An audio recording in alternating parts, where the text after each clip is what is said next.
Hello and welcome to Lightways at Life Astrologer with me, Ana Isobel.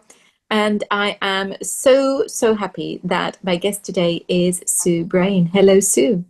Hello, Anna. It's so lovely to be here. Now, you are here because of my last conversation with Victor Oliver, who said, I think you really not need to talk to Sue Brain. And I said, why is that? And he said, because she does a lot of work with astrology and mortality. And I thought, oh, you're right. I do. So here you are. Yes. Well, I'm actually running a 7-week course for the Shift Network on astrology and mortality, which I am absolutely thrilled about because it's giving me the scope and the time to really go into what does this mean and how can astrology help us to engage back far better and talk about end of life and death and dying, and of course with all the cycles of the astrological cycles and the history of astrology and the perilous journey it's been on itself, because it almost died, certainly in the West, back in the seventh century, because the church really suppressed it, and then it had a terrible time again during the age of enlightenment. Because the age of enlightenment, if you can't see it, you can't prove it, so it doesn't exist. And poor old astrology elbowed aside into the darkness, really.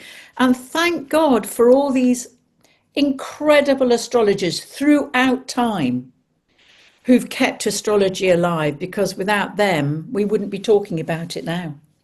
No, I think that there's I think it says something about astrology and the resonance that it has for people when they are allowed to connect with it. That it has withstood the age of enlightenment. I think I would call it the age of materialism, which is sadly still with us. Oh, absolutely. And and I think that it's the humanity that astrology brings to our understanding, our ability to empathize and connect with each other, but also something transcendent, which is so much bigger than us. And I think that brings us to your work. Well, it does, and I think for me, it's astrology enables us to reconnect with awe, AWE. That, oh my gosh, there is something far greater than me going on. I don't know necessarily what it is, and it doesn't actually matter, but it is this sense I am part of something much greater, and that for me is the gift of astrology. And it's also this utter mystery. How does it work? And the fact you don't need to know how it works. I mean, I do. I'd love to know how it works. I've got a theory, but it's this sense of reintroducing the magic and mystery of beyond the brain. It enters in. It goes from the brain into the heart. But we also need the brain to actually work out what an astrology chart says. So it mixes both brain and heart for me. It brings the head and heart together. Yes, and I think that for me, when people start trying to prove astrology through statistics, and I just think I Yeah. have better things to do with my life. Either believe it or don't. I'm not here Yeah. to prove it to you. It just But does work. I mean, it's it that does. So, all. And I think actually the only person who has offered to me any interesting explanation for how it works or why it works would be Bernadette Brady, by linking it with chaos theory. And I think that makes yeah, that's an interesting one, isn't it? so. Now coming back to you, so it's engaging with the awe of the Mm. and so astrology is like a portal to that world of wonder and awe. How are you working with it in terms of the matter, that pesky matter of mortality that so many of us would not. Yes. Well, I think I need to sort of rerun a little bit about why I'm so fascinated in it. As a child, I knew I was going to die. It has never been a problem for me. I've known I've only ever been passing through. It was very clear, even as a, I think I was thinking about this around about 4 or 5, and it's always been that for me. It's been a massive journey of who am I? What's all this about? How does this all work? So I trained like you. I trained as a psychotherapist, but the big change for me came when I survived a light aircraft crash, and sort of sitting beside the wreckage of the plane. I was about 36 at the time, and realizing that the life I had been living was a complete. The words that came to me: "Your life is a sham." Which is not my language. So I knew it was the universe saying, look, get your act together because you haven't come here to behave the way you're behaving. You've come here to do something else. And that really catapulted me onto this massive learning journey of I've got to find out about not just who I am, but how does all this work? What's life about? What are we here for? And I've been on that journey now. I'm 72 now, so it's getting on for 40, 50 years. So it's always been this drive, this desire to just to explore the unexplorable, the occult. What does the occultism mean? And I trained years ago, I trained as a medium, and I've always found that incredibly helpful because, again, with mediumship, you have to suspend sort of the rational side of your head. You think, well, how can you talk to a dead person? That's not possible. But actually, it is. I don't know how it works. I think it's more telepathy. But something happens in those spaces, those occult, unseen, hidden spaces. And I think that astrology is also like that because it opens portals, and you look at it. I've just been doing somebody's chart today, and I could just see her life's journey, just from a blank piece of paper with a round circle on it and a few glyphs. But I could see it, and I trust it, and you have to know the technicalities. Definitely, you've got to know. I don't know, Mars in Virgo in the sixth house has this vibe to it. It isn't necessarily, a particular meaning, but it holds this theme, this vibe. And of course, the chart holds the story of the life and the journey of life and how what they perhaps what the person needs to accomplish in order to make peace with their death. And for me, that's a lot of my work as an astrologer is how can we make peace with ourselves? How can we meet who we are so that we move into this space of, I feel cool with who I am. It's okay that this is going to end. And I think that's really important. Okay, so we need to back up a little bit because you made a very important statement there. About helping us make peace with our death. Well, so are you working with people who are terminally ill? Are you working with the families of people who are terminally ill exclusively, or are you actually saying that you are helping somebody who may be dying in 30 years' time with their death? Well, it's about existential anxiety, isn't it? That's what I specialize in, is anyone who is fearful we all have existential anxiety if we don't know who we are. I mean, that's the role of an astrologer. So I just find that kind of conversation so interesting, and the chart can help with just laying out the patterns or the way that we are of who am I? How do I find out who I am? And I have a lot of people, especially around, I'm sure you do too, the midlife cry, people come in crisis. They come around about 30, life's falling apart, or I'm about to get married, or I've got to take responsibility. I don't know what this is all about. Then they come around about 40, 41, 42. That's classic. And then they come again. A lot of women come in their 50s at the car on return because they're going, well, hang on a minute, I'm an older woman now, but what do I do with it? Because I don't know, especially in our society. And then older people, I have a lot of older clients who want this conversation. They want to say, so, okay, what do I need? Or how do I come to terms with the fact that I'm beginning to wave at death over the horizon? What do I need to do to make that feel okay? The inevitability of it. Well, it's interesting because for many years I have said that at the heart of every issue that my clients bring to me, both as an astrologer and a therapist, is an existential crisis. And in fact, when I gave that keynote speech for the Astrological Association years back, it was all about why astrology is so crucial.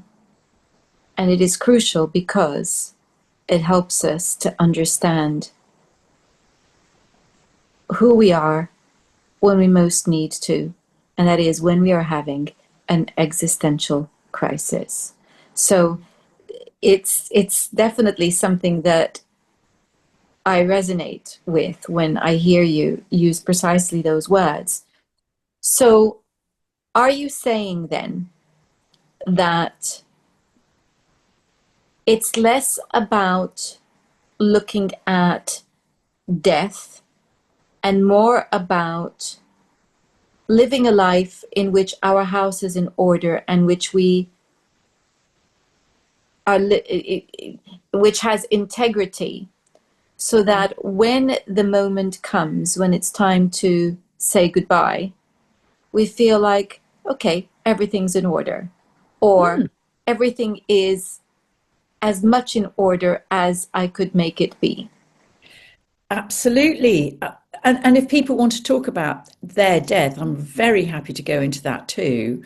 But I think what astrology does, it enables those conversations to take place.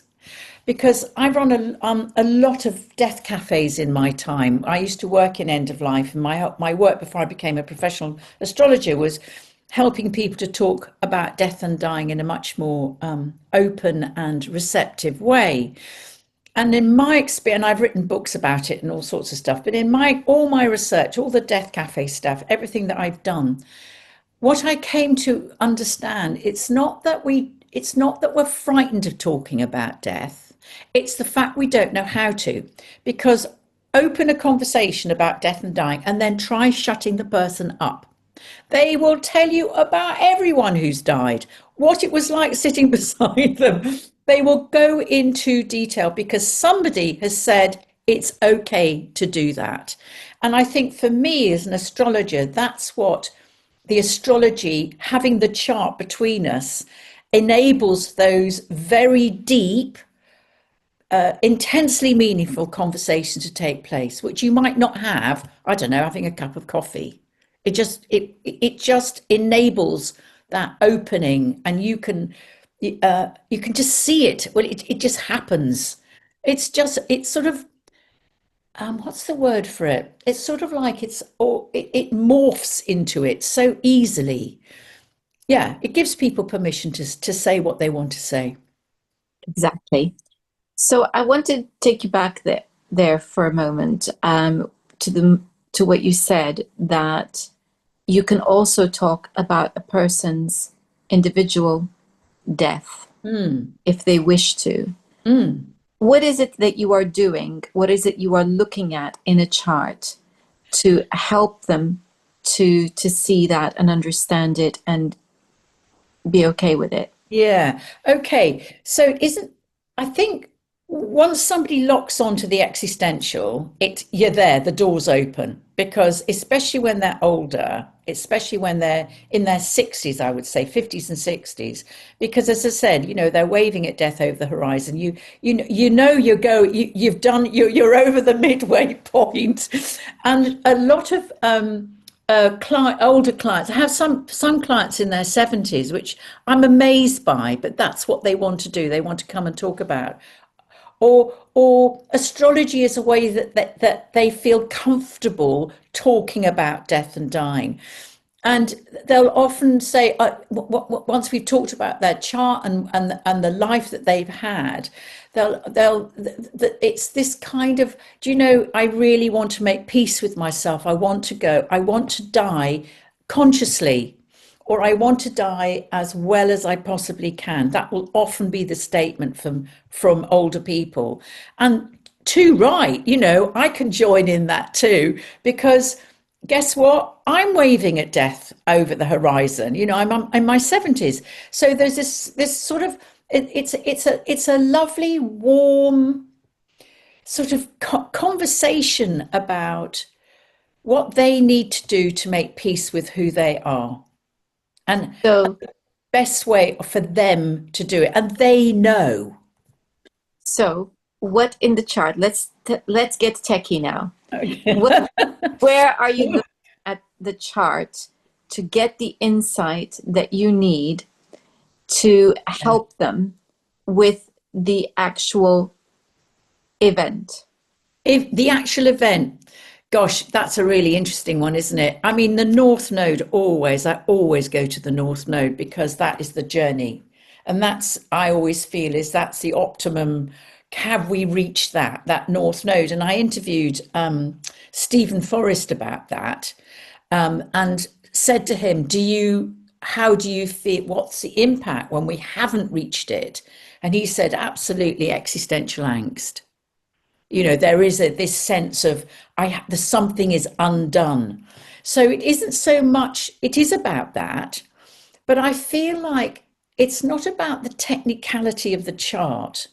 It's actually about allowing that person to explore what that means for them, their North Node, their journey. Do they feel like they have completed it? Do they feel they're still on the journey? What's going on for them? I don't forecast death. I don't think that's professional, and I would never do that. I've had people saying, when am I going to die? And I say, I can't tell you that. But what I can say, I can say is, how do you want to die? What's your vision of your death? And then that opens up another conversation. Do you find that when people are offering their vision of how they would like to part with this world, that it tallies in any way with either the eighth house or the IC?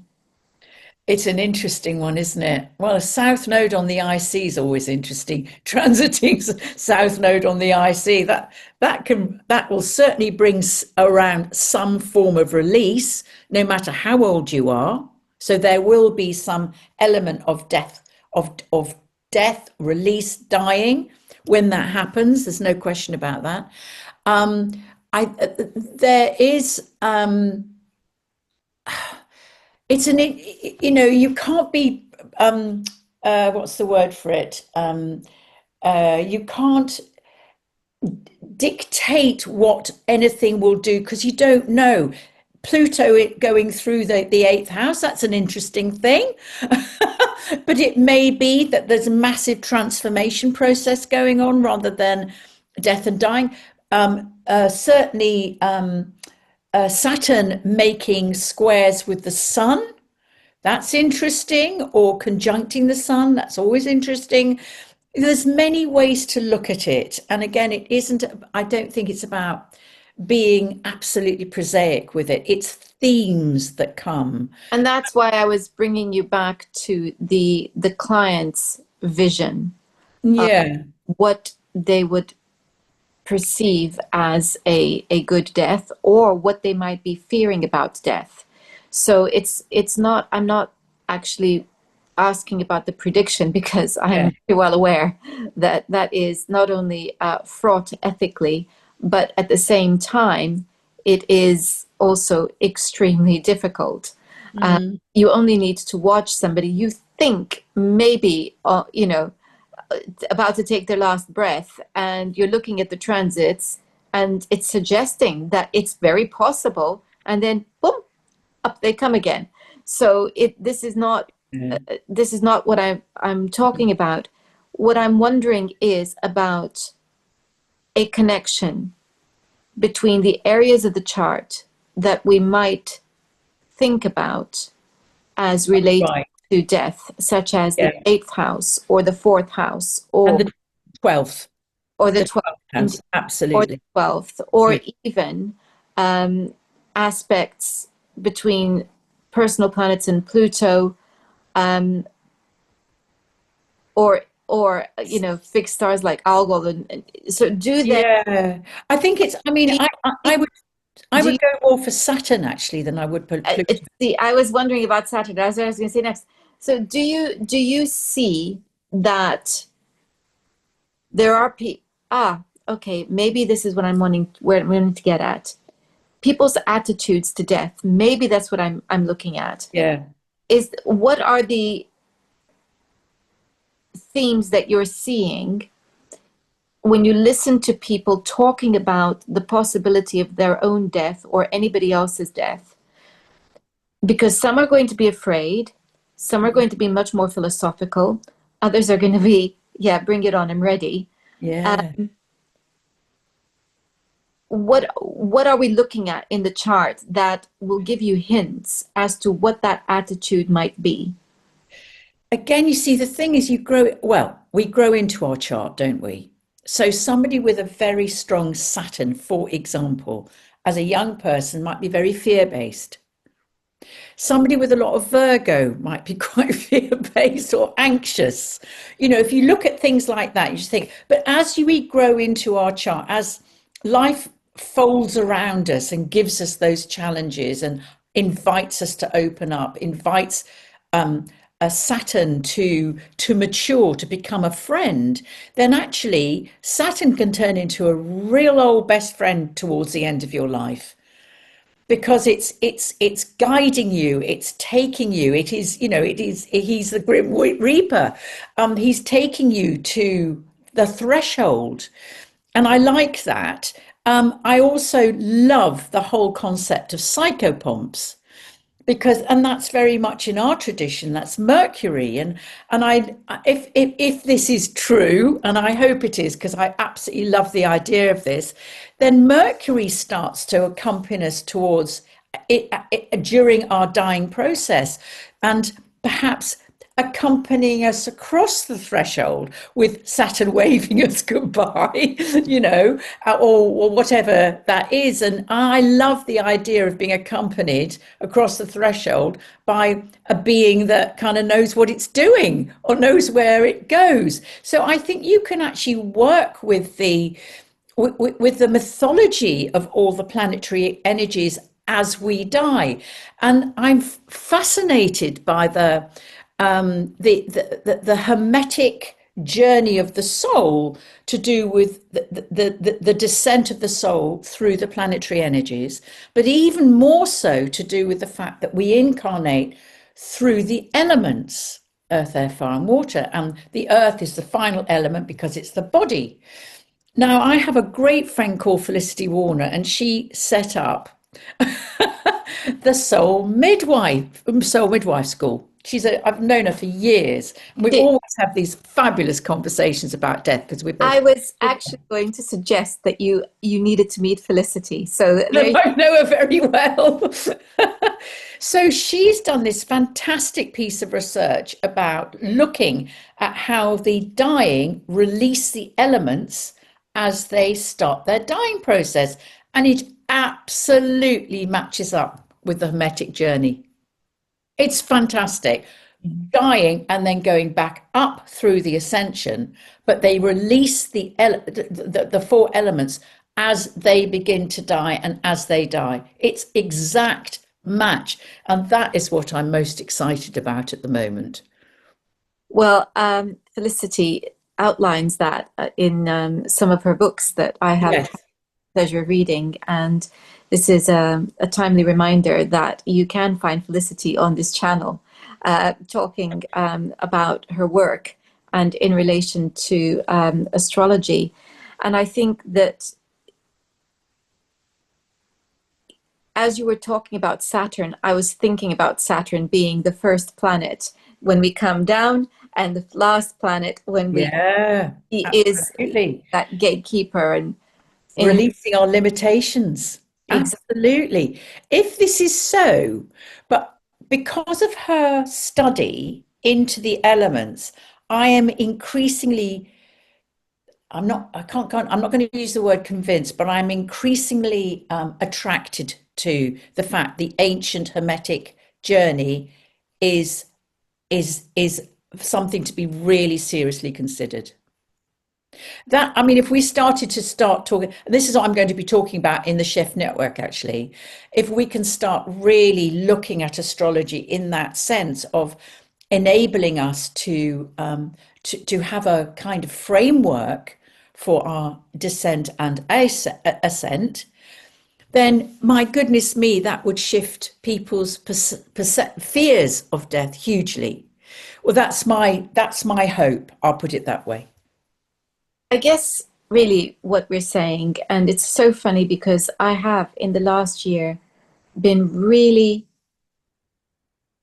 thinking about that hermetic principle. And Yeah.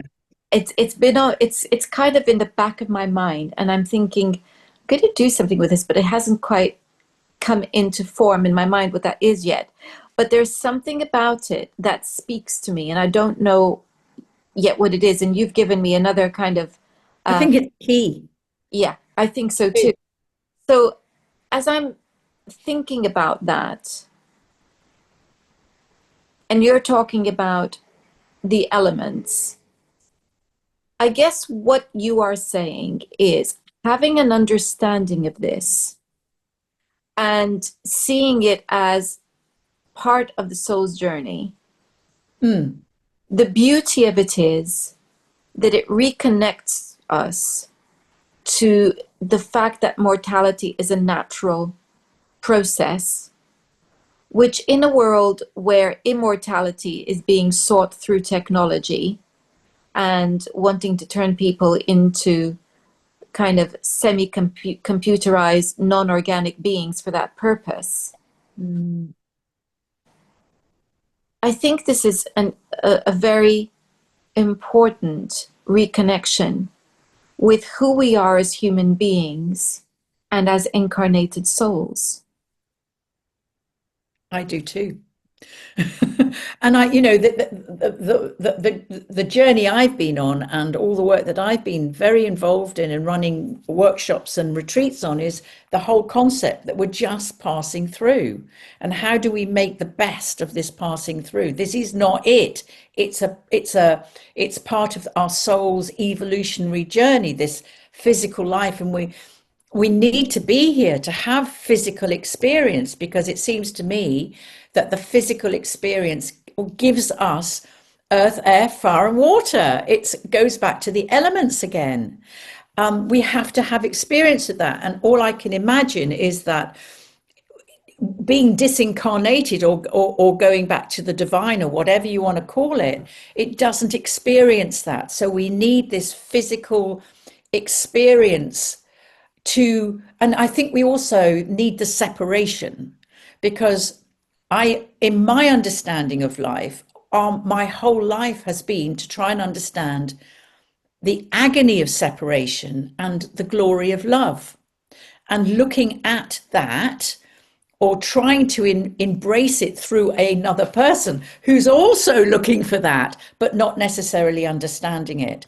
And I think if we enable astrology to give us this framework that we are from another realm of, call it the divine, call it whatever you want to do, whatever, the planet of the purple, the dog with purple spots, it doesn't matter. But it's the fact that this is, we incarnate to have the experience of separation from the love. And I know this for me to be true because I had an incredibly powerful mystical experience where I was taken to the love. I had an out of body experience and I experienced love, the love, and I call it love with a capital L. And I, the agony of not being with that love is still terribly painful to me. And it happened when I was 40.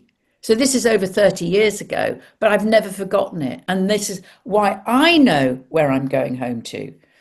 But that's my experience, it's not necessarily anyone else's experience. But I think that's very interesting because there's so many thoughts that are in my head. I'm just trying to see if I can quickly make them all coherent, or whether I'm going to have to pick one. But there is so much in what you said, and ultimately, that existential angst, this is, we could argue, this is what it is to leave the Garden of Eden, is to come here and to forget that where we've come from, and that there is this infinite love. And the challenge is to be able to recall that connection while still here and reconnect with it so that we can be that light that we actually are. So it's the remembering of the light, the remembering that we are light, and the remembering Yes. we are a part of something bigger than us. And it's that's the challenge. And who knows why we need to do it. But one thing I would say, and I think Saturn, as coming back to Saturn, is the key to this, because Saturn gives form and incarnation gives form. And if we are from a place of that's where there is just connection, how can we gain definition?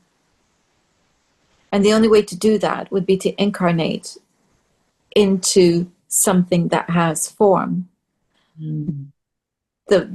The trouble is that when we cross that threshold into here, we tend to forget. And so this is, again, I think the value of your work and astrology is that in doing it, we stand a chance of remembering. And of course, the mediumship is part of that too. Yes, I tell you what I absolutely love, and that's Thomas More's work. You know, he wrote Care for the Soul and The Dark Night of the Soul and all of this kind of stuff. And I love his interpretation of soul and spirit because he does say he owns the fact that we are spirit, so that we have spirit in us, which is absolutely attached to the divine. That desire to go home, that desire to merge back with the great love, and at the same time, soul, which he describes as different, is this part of us that is desperate to have the human experience. It's attached to the human life. So here we are on this tightrope, and I explain it like a tightrope. We're walking this tightrope between this desire, this existential desire to go home, to attach to love, and then this incredible desire to stay here, to have this human experience, because people don't want to die. They want to have this experience. And that's the kind of, it isn't, it's this sort of, this really strange, I don't know how to explain it, this between the desire for ascension and the desire for to descend, to be in this physical form. It is a it, Big thing to try to juggle. it is a tension, and it is encoded biologically into everything that is on this planet. I remember years back watching a gardening program and the gardener saying, you don't need to worry too much. Plants actually want to live. And they, Yes. you have to just give them a little bit of encouragement by looking after them. But, they can do this themselves. And that made me smile. And I thought, yeah, of course. And that is the impulse in every living thing. And we Yeah. have we are wired to survive. Our brains are, so this biology is wired for us to be wanting to survive and be in survival mode. Every animal on this planet knows it. We have an amygdala. That's the bottom line. We have an amygdala. And I Yeah. think the challenge of the soul is to come in to a form that is holding it down here and says, yeah, you've got to be here because otherwise you die. So from a biological perspective, that is, the death thing is real. And anyone who is grieving for the loss of a loved one, it doesn't Absolutely. matter whether you are a medium, even, that it's the loss of the physical. It's a real thing. And it is Absolutely. painful beyond words for those, who have lost someone that they love. There is no getting away from it. But it's also true that when we recall that we are more than the biology, then it softens things. And that when we are missing our loved ones, it softens it because it means that we are allowed to maintain a connection. And Yeah. that it's that redefining of the relationship. It is no longer a physical relationship, but the relationship survives. That I know has helped me massively, with losses.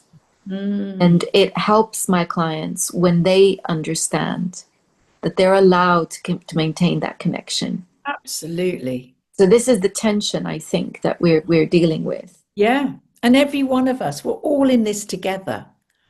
And I think it's really easy to think when, especially when you're going through a really shit time, that actually, you've been abandoned but you haven't, because all of us collectively is having this experience called life, physical life, with all its complexities, and this journey, which is whoa. It's right. It's kind of when you do the descent, it's strap yourself in. Blimey, you're in for a hell of a ride here.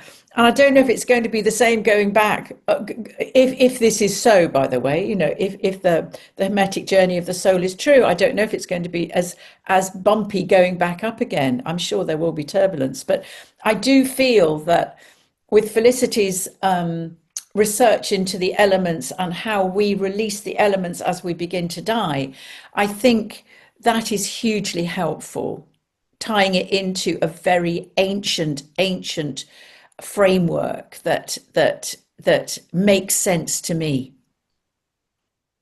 I think it, again, this is where the chart comes in because it's also about our relationship with death. And if we are comfortable with it, or we are terrified of it, and you will know that Felicity will talk about this, that it's much that moment when it's time to go, if we feel that we can go, where the death is more likely to be more peaceful.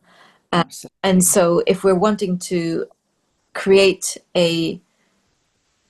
an atmosphere that is conducive to a peaceful and comfortable departure, then it's going to be very helpful and healing for those who are Yeah. and who are left behind. So Yeah. we know this, and I think also coming back to the elements and and the Hermetic philosophy, every birth is different. Some births are much easier than others. And that's going to be the same for every passing.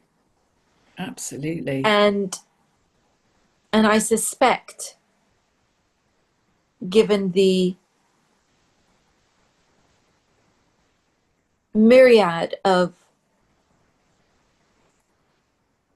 experiences that people have with what might be called ghosts or poltergeists, or that once the death has happened and you will, having worked as a medium, know that some souls, when they leave, are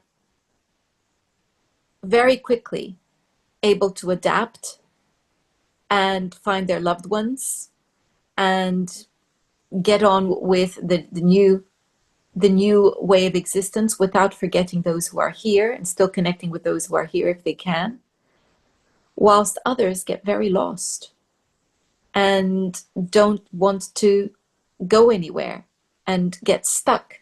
So this is all part of that multi-faceted experience that we have. And so it's difficult to be prescriptive about things. Absolutely. But I do, that's why I like the Buddhist teachings about attachment. You know, attachment creates suffering, and I can see how that does. And the hermetic journey of the soul, that's very much and this I would work with a wonderful neuropsychiatrist called Dr. Peter Fenwick, and he and I did one of the first research projects on end of life experiences, and really witnessed how people die and the different ways people die, and how the veil gets very thin at the end of life. It can do, not for everyone. And I think it's really important to be very clear about that, that not everyone has these end of life experiences. But my goodness me, when somebody does, it's just the most extraordinary experience, because they're seeing somebody who loves them dearly coming to collect them. We Peter and I call them the takeaways. They come to take them away. Or people just before they die, they may not even know they are, but they have this pressing desire to finish things off, to tidy ends up, or they'll go and visit people they haven't seen for ages and somehow say goodbye in a really strange way. And this happened to my friend whose husband was a terrible accident, and he died drowned in front of her. And she said afterwards it was the most weirdest thing. She realized about 2 months before, he had gone to see virtually everyone he'd had a relationship with. He made contact with them just because he wanted to. But she said, I could see now, looking back, he was completing something. And this sense of gestalt, to end my life well, is pressing for us. Well, I am so delighted that we had the opportunity to have this conversation, Sue. Thank you so, so much. It's a pleasure. And now, here's the thing. We need to know how people can find you. Oh, yes, I suppose so. So, Sue Brain, Brayne. If you just go straight to my website, you'll find all my information there. And just to say, I'm running this 7-week course. It's starting at the end of September for 7 weeks with the Shift Network. And if you want to find out more about that, just pop onto my website and send me an email. And I'll Your website, Sue Brain, now is Sue, that .com or yes, no, or suebrain.co.uk. .co.uk? Okay, that was the bit we were missing. It will be in the description box. Sue, thank you for a most enlightening conversation. Thank you. And thank you all for watching. Now, next time, we're going to be talking about Celestia.